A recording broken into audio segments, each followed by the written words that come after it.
Sa ibang balita, mahigit 200 hog racer sa Mangaldan, Pangasinan naman ang takot na raw mag-alaga ng baboy dahil sa banta ng African swine fever. Narito ang report. 2 alagang baboy na lang ang natira sa backyard piggery ni Mang Fernando sa barangay Inlambo, Mangaldan, Pangasinan.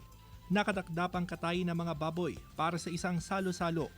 Lumipat na sa pagsasaka si Mang Fernando dahil hindi raw praktikal ngayon ang pagkakaroon ng babuyan. Ngayon talagang lugi. Palaging maraming namamatay na baboy. Marami sa mga piggery farm owners sa bayan ang tuluyan ng huminto sa pag-aalaga ng baboy. Sa monitoring ng Municipal Agriculture Office, takot nang bumalik sa piggery business ang mahigit 200 na hog racer dahil sa banta ng African swine fever at iba pang sakit ng baboy.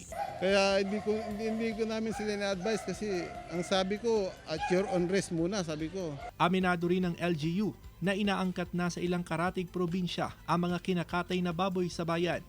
Ganito rin umano ang aasahan ngayong nalalapit na Christmas season.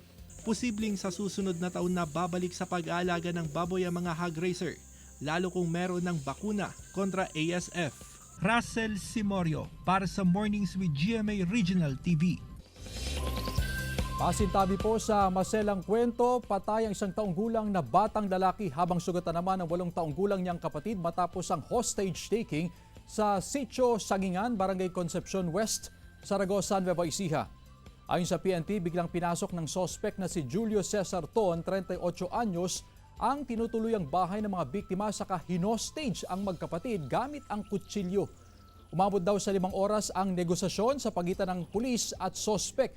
Pero nang makarinig sila ng iyak ng bata, napilitan na raw silang pumasok sa kwarto kung saan nabaril at napatay ang sospek ng rumespondeng pulis.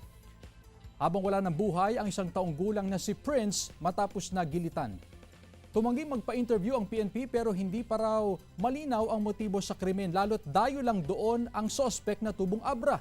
Labis naman ang hinagpis ng pamilya Rillan, lalo't birthday ng 1 taong gulang na si Prince nang mangyari ang krimen. Sugatan din ng 8 taong gulang na kapatid ni Prince na ginagamot pa sa ospital.